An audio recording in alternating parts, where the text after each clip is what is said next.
साइकिलिया वाला छावाड़ा सखी रे हम बेलाई न मारता हो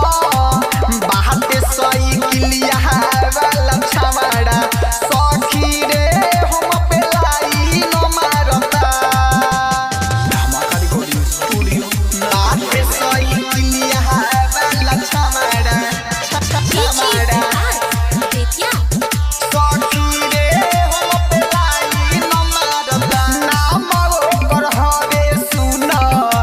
राइटर रोहित हो बावाली सिकंदर लवकुश हवे मनमित हो हवे मनमित सुना नाम ओकर हवे सुना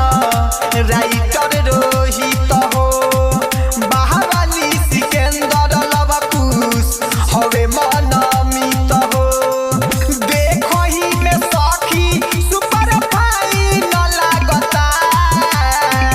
देखो ही में सखी सुपर फाइन लागता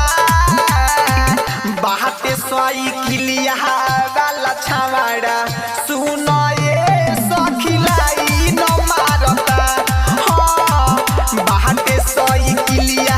वाला छावाड़ा सखी हो सुन लाइन मारता हाँ धमाका रिकॉर्डिंग स्टूडियो नरकटिया बाजार।